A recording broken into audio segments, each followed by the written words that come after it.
pretty well everything that I write is commentary about what's happening in the world today. With Trumpism and COVID-19 and economic problems, I used to kind of think we might be screwed, and now I know for sure we're screwed.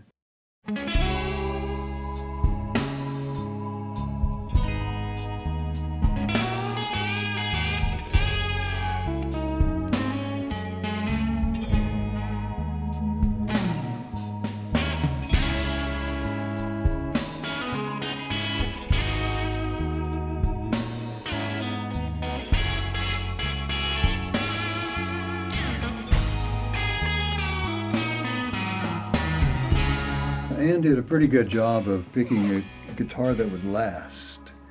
It doesn't sound very good, but it doesn't really matter when you're learning.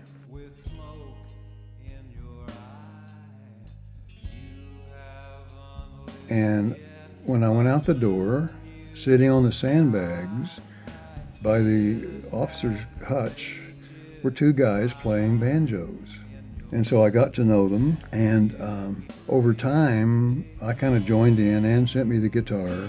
But we would go out there every day that they were around, and we would sit on the sandbags, and we would play our instruments. And so we or somebody dubbed that the Spit and Whittle Club. And the Spit and Whittle Club was certainly one of the best memories that I had of my time in Vietnam.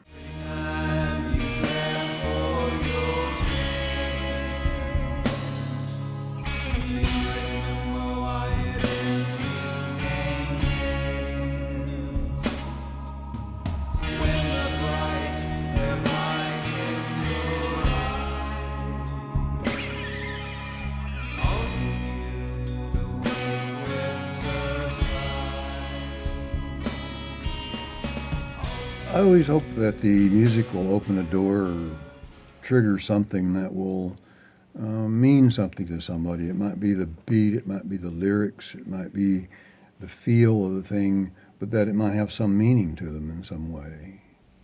I guess that's what most musicians hope for. But I don't do this intentionally. It's just, I guess, an expression of how I'm feeling that time, that day, and if I'm feeling a certain way, I often write in a minor key, like a D minor. That's a D minor, but D minor diminished is a little more mysterious.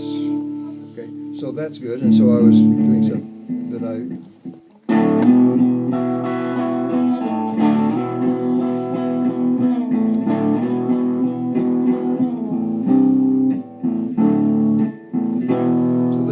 came to me and I couldn't get rid of it. I sit on the sidelines almost every day, and then the song, that's how it began, and then I just wrote the song from there. So that particular song began with that funny riff of minor diminished chords, which gives a really kind of not a very great feeling. It's, I don't know, what do you feel when you hear that?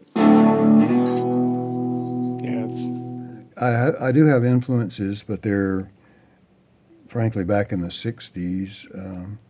I'm not stuck there, but I think the deeper influences of the radical changes in music that took place in the 60s are still with me.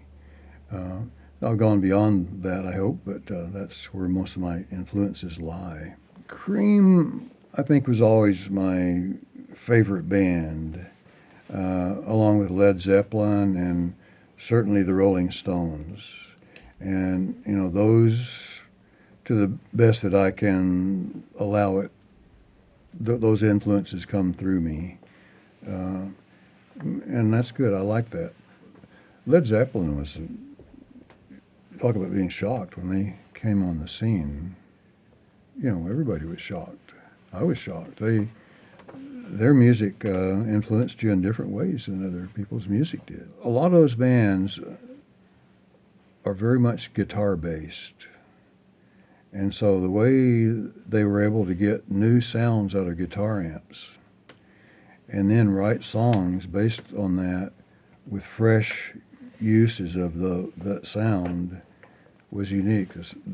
Uh, Certainly the Beatles, but I mean they all discovered sounds, and they all discovered new ways of writing songs in a way, and they're unique. And Led Zeppelin was one of those that did that.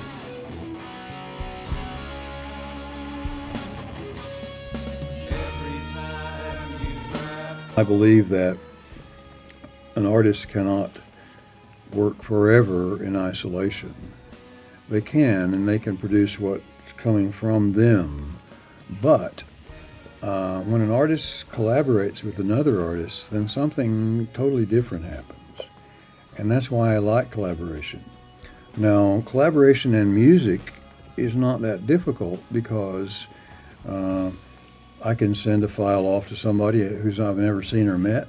They can put a bit on that and send it back, and I can mix it in, and we've collaborated. That's okay, but it's not terribly satisfying. What I prefer is to collaborate across genres, across types of creative output.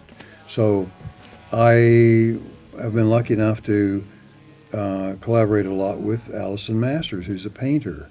And so a musician, a painter, how do you put that together? Bring in an animator, bring in a filmmaker, bring in all these people that I've recently collaborated with, like yourself, and all the other people in the Kootenai Film Society. Then I feel like I've got some rich collaborating going on that pushes me out of my boundaries, hopefully pushes other people out of theirs, and you get something unique as a result. I was just thinking, would I go back and erase anything? That's the test. And I have to say no, because even the painful parts teach the lessons. Yeah, so, no, I wouldn't change a thing. I might have, well, I would. I learned to play guitar when I was 7 years old, 5. But that's about all I'd change.